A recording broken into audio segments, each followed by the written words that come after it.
नमस्ते, HNN news आप देख रहे हैं। मैं हूं आपके साथ नीतू गुप्ता। खबरों की शुरुआत करेंगे इस वक्त की अहम खबर के साथ। रायपुर से खबर मिली है, जहां डीजीपी आईजी कॉन्फ्रेंस का दूसरा दिन है। 4 सत्रों में आयोजित होंगी बैठकें और रात 8 बजे तक लगातार ये बैठकें चलेंगी। इस बैठक में पीएम नरेंद्र मोदी भी शामिल हुए हैं। साथ ही साथ आपको बता दें कि गृह मंत्री अमित शाह की भी मौजूदगी है। बड़ी जानकारी इस वक्त रायपुर से मिल रही है, जहां डीजीपी आईजी कॉन्फ्रेंस का आज दूसरा दिन है।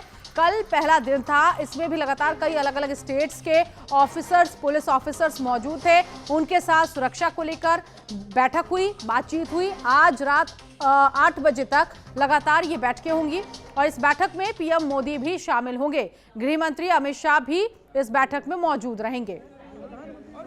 शिवानी अवस्थी आगे की जानकारी के लिए संवाददाता हमारे साथ जुड़ गई हैं। शिवानी, 8 बजे तक लगातार बैठकें होंगी। बैठकें कितनी देर से शुरू हुई है, अभी तक क्या कुछ रहा, क्या चल रहा है वहां पर? जी, नवा रायपुर में चल रहे डीजीपी आईजी कॉन्फ्रेंस का आज दूसरा दिन है और आज की सबसे बड़ी चर्चा देश की सुरक्षा का असली रोड मैप सामने आया है। सबसे बड़ा फोकस है कि नक्सलवाद की कमर तोड़ने पर केंद्र सरकार ने साफ लक्ष्य रखा है कि साल 2026 तक छत्तीसगढ़ को नक्सल मुक्त राज्य बनाना है। और रायपुर में चल रही डीजीपी आईजी सम्मेलन में आज सबसे महत्वपूर्ण अपडेट ये आया है कि प्रधानमंत्री नरेंद्र मोदी ने आज आईबी और पीएसएम अवार्ड अधिकारियों के साथ ग्रुप फोटो सेशन पूरा किया है। ये फोटो सेशन सम्मेलन के विशेष सत्र का हिस्सा था, जिसे इंटेलिजेंस ब्यूरो के उन अधिकारियों को शामिल किया गया है जिनका राष्ट्रीय सुरक्षा में महत्वपूर्ण योगदान है।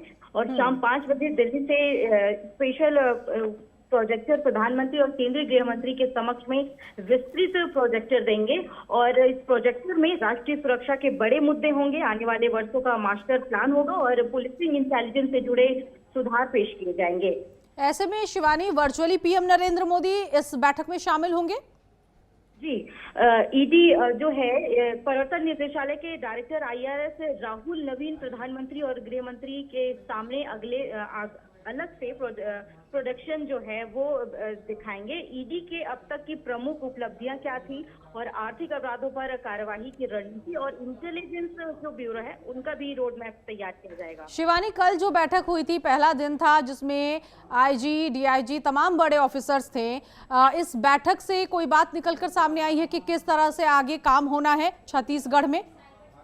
जी बिल्कुल है। नई तकनीक और एआई आधारित पुलिसिंग और राज्यों के बीच इंटेलिजेंस शेयरिंग पर जोर दिया गया है और कुल मिलाकर ये संदेश जाता है कि देश आगे बढ़ रहा है और सुरक्षा तंत्र अब पूरी तरह से आधुनिक मोड में शिफ्ट होने जा रहा है। दूसरा संकेत साफ देता है कि नक्सलवाद का अंत अब दूर नहीं है, बहुत ही पास है।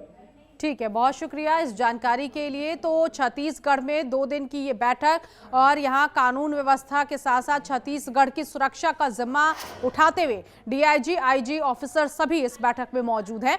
उधर छत्तीसगढ़ के उप मुख्यमंत्री अरुण साव ने भारत की जीडीपी वृद्धि पर टिप्पणी की है। अरुण साव ने विकास और आर्थिक सुधारों पर जोर देते हुए कहा कि केंद्र और राज्यों को मिलकर देश की आर्थिक गति को बढ़ावा देना है। ये सब प्रधानमंत्री माननीय नरेंद्र मोदी जी के नेतृत्व में आर्थिक सुधारों का परिणाम है। निश्चित रूप से आने वाले समय में देश दुनिया की तीसरी बड़ी अर्थव्यवस्था बनेगा। द्वारा और जिस प्रकार से आर्थिक योजना की गई है, लगातार देश की आर्थिक तरक्की हो रही है, बेहतरी हो रही है। देश आज दुनिया की चौथी बड़ी अर्थव्यवस्था बनी है और जीडीपी के जो मौजूदा आंकड़े हैं ये उत्साहित करने वाला है। ये सब प्रधानमंत्री माननीय नरेंद्र मोदी जी के नेतृत्व में आर्थिक सुधारों का परिणाम है और निश्चित रूप से आने वाले समय में देश दुनिया की तीसरी बड़ी अर्थव्यवस्था बने। उधर छत्तीसगढ़ में जारी डीजी आईजी कॉन्फ्रेंस को लेकर प्रदेश के उप मुख्यमंत्री अरुण साव ने कहा कि यह सम्मेलन देश की आंतरिक सुरक्षा के लिए मील का पत्थर साबित होगा। देश भर के शीर्ष पुलिस अधिकारी एक मंच पर आकर सुरक्षा चुनौतियों, रणनीतियों और समन्वय को मजबूत बनाने के लिए महत्वपूर्ण सुझाव दे रहे हैं। साथ ही बताया गया कि नक्सल उन्मूलन, तकनीकी सुरक्षा, सीमा प्रबंधन और खुफिया तंत्र को मजबूत करने पर विशेष चर्चा हो रही है। कॉन्फ्रेंस में सम्मिलित है, निश्चित रूप से छत्तीसगढ़ के लिए गौरव की बात है और ये देश की आंतरिक सुरक्षा की दृष्टि से निश्चित रूप से छत्तीसगढ़ में डीजीआईजी कॉन्फ्रेंस का होना अपने आप में बड़ी बात है। छत्तीसगढ़ के लिए सौभाग्य का विषय है कि देश के प्रधानमंत्री माननीय नरेंद्र मोदी जी, देश के गृह मंत्री आदरणीय अमित शाह जी और सभी वरिष्ठ अधिकारीगण इस डीजी कॉन्फ्रेंस में सम्मिलित है। निश्चित रूप से छत्तीसगढ़ के लिए गौरव की बात है और ये देश की आंतरिक सुरक्षा की दृष्टि से एक मील का पत्थर ये डीजी कॉन्फ्रेंस। छत्तीसगढ़ के उप मुख्यमंत्री विजय शर्मा ने नक्सलवाद को लेकर बड़ा बयान दिया। विजय शर्मा ने कहा कि बस्तर और पूरे देश से नक्सलवाद खत्म होने के कगार पर है। 80% नक्सलवाद समाप्त हो चुका है और बाकी 20% भी निर्धारित समय में खत्म हो जाएगा। साथ ही गृह मंत्री अमित शाह के संकल्प का भी हवाला दिया गया, जिनका कहना था कि देश में किसी भी समस्या का समाधान समानता और दृढ़ता के साथ खत्म किया जाएगा।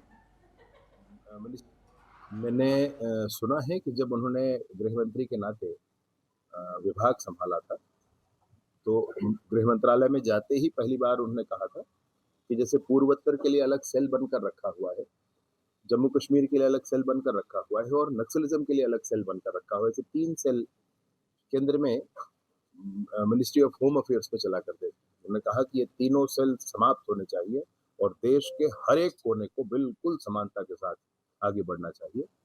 आप बिल्कुल देख रहे हैं इस बात को कि जम्मू कश्मीर में वो स्थिति आ गई है। आप बिल्कुल देख रहे हैं कि नॉर्थ ईस्ट की इंसर्जेंसी लगभग समाप्त हो चुकी है। दरभा डिवीजन में इंचार्ज हुआ करता था चेतू नामक एक 25 लाख का नक्सल लीडर था, जिसने कल अपने अन्य 9 साथियों के साथ कुल मिलाकर 10 साथियों के साथ पुनर्वास किया है। सरकार की तरफ से पहले ही इस बात की घोषणा है कि जो पुनर्वास करना चाहते हैं वो तुरंत ही आ जाएं, पुनर्वास करें। सारी चिंता सरकार करेगी, उसमें कोई संशय नहीं। और इस बात के लिए भी बड़ी स्पष्टता है कि पूरी ताकत के साथ सर्च ऑपरेशंस और अन्य एलिमिनेट करने के लिए, नक्सलिज्म एलिमिनेट करने के लिए राजनांदगांव शहर से जीतू मुदलियर की नए शहर अध्यक्ष पद पर नियुक्ति के बाद कांग्रेस कार्यकर्ताओं और पदाधिकारियों में उत्साह देखने को मिला। बड़ी संख्या में कार्यकर्ता जीतू मुदलियर के घर पहुंचकर उनका जोरदार स्वागत करते दिखे। ढोल नगाड़ों और फूल मालाओं के साथ कार्यकर्ताओं ने अपनी खुशी जताई। कांग्रेस की जारी शहर अध्यक्षों की सूची, जीतू मुदलियर नए शहर अध्यक्ष बने हैं और कार्यकर्ताओं ने घर पर पहुंचकर उनका स्वागत किया है। ढोल नगाड़ों फूल माला के साथ स्वागत किया गया। सबसे पहले मैं हमारे कांग्रेस पार्टी के राष्ट्रीय अध्यक्ष आदरणीय मल्लिकार्जुन खड़गे जी, हम सबके बहुत ही लोकप्रिय नेता आदरणीय राहुल गांधी जी, हम सबके मार्गदर्शक आदरणीय केसी वेणुगोपाल जी, आदरणीय सोनिया गांधी जी, हमारे प्रदेश के नेता आदरणीय दीपक बैद जी, डॉक्टर चरणदास महंत जी, आदरणीय ताम्रध्वज साहू जी, भूपेश बघेल जी, टीएस सिंहदेव साहब, मैं सभी हमारे शीर्ष नेतृत्व का दिल से धन्यवाद व्यक्त करता हूं। पूरे प्रदेश में उन्होंने लगभग युवाओं को अवसर दिया है और उसी की कड़ी में मैं राजनांदगांव से मुझे यह अवसर मिला है।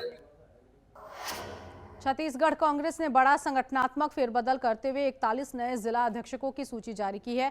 कवर्धा से नवीन जायसवाल, राजनांदगांव से जितेंद्र मुदलियार, रायपुर ग्रामीण से राजेंद्र पप्पू बंजारे, सुकमा से हरीश लखमा को जिम्मेदारी सौंपी गई। महासमुंद में जिम्मेदारी विधायक द्वारकाधीश यादव, बिलासपुर शहर से सिद्धांशु मिश्रा, दुर्ग शहर से धीरज बाकलीवाल और सूरजपुर से शशि सिंह को कमान सौंपी गई। सूची में 5 महिलाओं को भी जिला अध्यक्ष बनाया गया है। दंतेवाड़ा से सलीम राजा उस्मानी को अध्यक्ष बनाया गया। 41 नामों की ये लिस्ट तैयार की गई, जिसमें इकलौते मुस्लिम प्रतिनिधि हैं। पूर्व सीएम भूपेश बघेल ने सभी जिला अध्यक्षों को बधाई दी। कांग्रेस ने 41 नए जिला अध्यक्षों की लिस्ट जारी की है, जिसमें राजनांदगांव से जितेंद्र मुदलियार अध्यक्ष बने हैं और रायपुर ग्रामीण से राजेंद्र पप्पू बंजारे को कमान सौंपी गई। महासमुंद से विधायक द्वारकाधीश यादव को जिम्मेदारी दी गई। बिलासपुर से सिद्धांशु मिश्रा जिला अध्यक्ष बने हैं।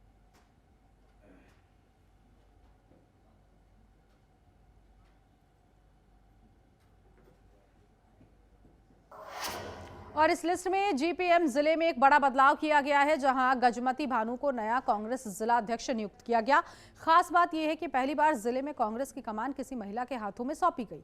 पार्टी पदाधिकारियों और कार्यकर्ताओं में इस फैसले को लेकर उत्साह भी देखा जा रहा है। तो कांग्रेस ने जो 41 नए जिला अध्यक्षों की सूची जारी की है, इसमें नई कांग्रेस जिला अध्यक्ष गजमती भानु होंगी।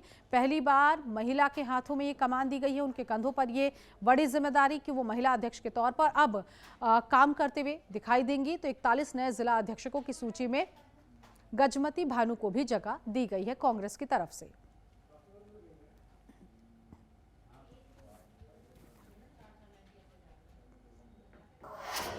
उधर मनेंद्रगढ़, चिरमरी, भरतपुर में कांग्रेस पार्टी ने अपने संगठनात्मक पुनर्गठन की प्रक्रिया के तहत वरिष्ठ कांग्रेस नेता अशोक श्रीवास्तव पर एक बार फिर से भरोसा जताया।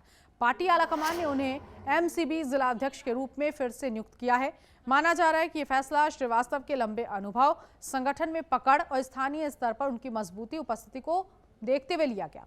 पार्टी नेतृत्व का कहना है कि यह कदम संगठन को और मजबूत बनाने की दिशा में महत्वपूर्ण साबित होगा। तो एमसीबी में कांग्रेस का संगठनात्मक पुनर्गठन हुआ है। जिला अध्यक्ष अशोक श्रीवास्तव बने हैं। श्रीवास्तव की मजबूत उपस्थिति को अब यहां अहम माना जाएगा। मैं आपके एएनएन न्यूज चैनल का धन्यवाद ज्ञापित करता हूं। साथ ही मुझ पर दोबारा विश्वास जताने के लिए प्रदेश कांग्रेस के शीर्ष नेतृत्व एवं राष्ट्रीय शीर्ष नेतृत्व का मैं हृदय से आभार व्यक्त करता हूं कि उन्होंने मेरे 2 साल के कार्यकाल को समझा और सराहा और मुझे पुनः काम करने का पार्टी में, संगठन में। आगे बढ़ेंगे। राजनांदगांव में साइबर गैंग ने वीडियो कॉल के जरिए खुद को सीबीआई और कोर्ट का अधिकारी बताकर महिलाओं और व्यापारियों को मनी लॉन्ड्रिंग में फंसाने की धमकी दी है। आरोपियों ने घंटों तक उन्हें डिजिटल कस्टडी में रखकर लाखों रुपए ट्रांसफर करवा लिए। सूचना मिलने पर पुलिस मौके पर पहुंची। इस मामले की जांच की जा रही है। तो डिजिटल अरेस्ट का मामला सामने आया है, जहां लाखों की ठगी की गई है। बहरहाल पुलिस ने आरोपियों को गिरफ्तार किया। उनके पास से मोबाइल फोन की जब्ती हुई है। फर्जी सीबीआई अधिकारी बनकर ठगी को अंजाम देते थे।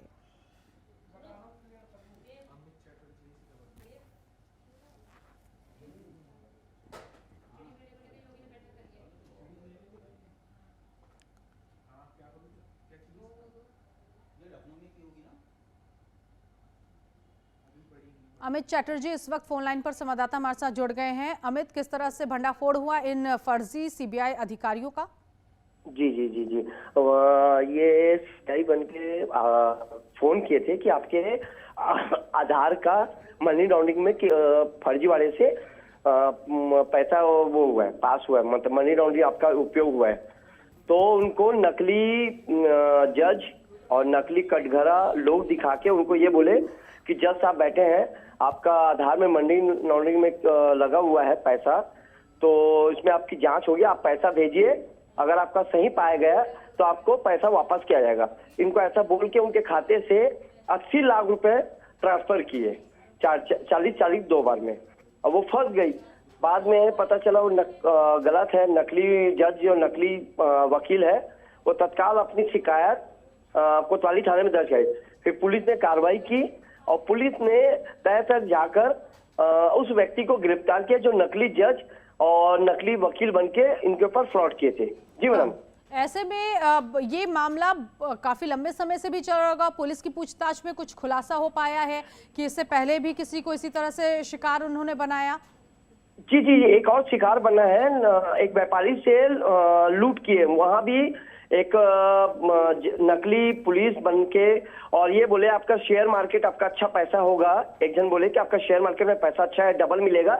ऐसे लेकर उनके से 1 करोड़ और 25 लाख रुपए वसूले हैं कि आपको इसमें शेयर मार्केट में लाभ प्राप्त होगा करके, तो लगा दिए। फिर पता चला कि वो शेयर मार्केट गलत है, तो अपनी शिकायत दर्ज की, जिसमें से 3 व्यक्ति को आज गिरफ्तार किया गया। 2 लोगों को सीहोर से, 1 को इंदौर से। 3 लोग गिरफ्तार हुए हैं अभी तक।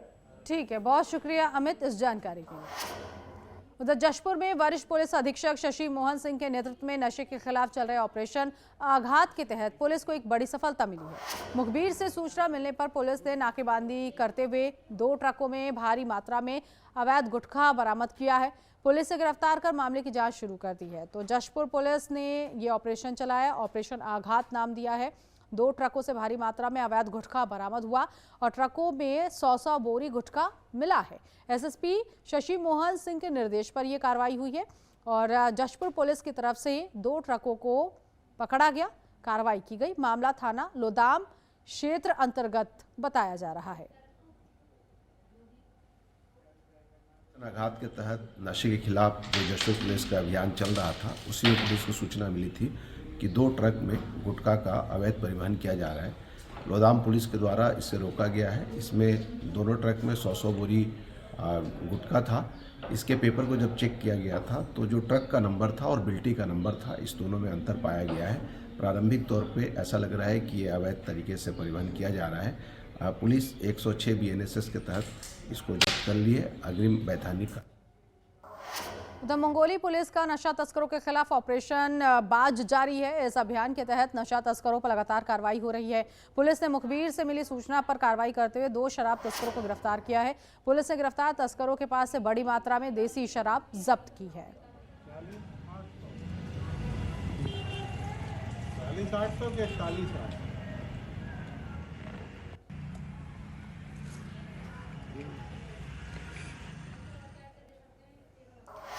रायपुर में आरंग थाना पुलिस ने लवली ढाबे में हुई हत्या के मामले का खुलासा करते हुए आरोपी को गिरफ्तार कर लिया। आपको बता दें 25 नवंबर 2025 को ढाबे के स्टाफ रूम में एक अज्ञात व्यक्ति मृत अवस्था में मिला था, जिसके सिर पर गंभीर चोटों के निशान थे। पुलिस ने गिरफ्तार किए आरोपी से पूछताछ कर आगे की कार्रवाई शुरू कर दी है। थाना आरंग अंतर्गत एक ढाबे में हत्या की घटना घटित हुई थी, जिसमें सजल चंद्राकर नाम का एक व्यक्ति जो ढाबे का संचालक है, उस ढाबे को शाम को बंद करके अपने घर आ गया था। जब दूसरे दिन जाकर देखा तो उसके ढाबे के एक रूम में एक अज्ञात व्यक्ति मृत अवस्था में पड़ा हुआ था, खून से सना हुई उसकी बॉडी थी। उसने देखकर थाने को सूचित किया। थाने में हत्या का मुकदमा दर्ज कर लिया गया। लगातार टेक्निकल एंड के आधार पर और अन्य लोगों से पूछताछ करने पर स्पष्ट हुआ कि चुन्नू जो टंडन है, जो वहाँ का खानसामा है, उसके साथ एक अज्ञात व्यक्ति का विवाद हुआ था। उसी विवाद पर से उसने डोंगरगढ़ में रहने वाली 2 साल की बेटी का अपहरण करने का मामला सामने आया। रेलवे पार्किंग में लगे सीसीटीवी कैमरे में गिरोह बच्ची को ले जाते हुए कैद हो गया। पुलिस ने केस दर्ज करने के बाद बच्ची की तलाश शुरू कर दी है। तो डोंगरगढ़ से पूरा मामला सामने आया, जहां सीसीटीवी फुटेज के आधार पर पुलिस आगे की कार्रवाई कर रही है। इसमें देखा जा रहा है कि 2 साल की मासूम बच्ची का अपहरण किया गया है। रेलवे पार्किंग में ये अपहरण की घटना हुई है। अपहरण की वारदात सीसीटीवी में कैद हो चुकी है और इसी के आधार पर पुलिस कार्रवाई कर रही है।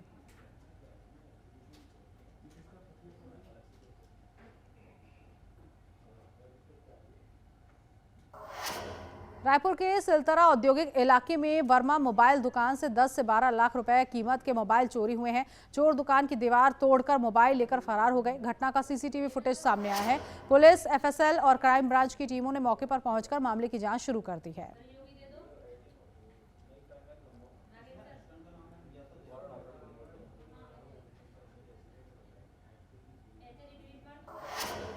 रायपुर में एक बार फिर से चाकूबाजी की वारदात हुई है, जहां कोतवाली थाना क्षेत्र में 4 बदमाशों ने एक युवक पर हमला कर दिया।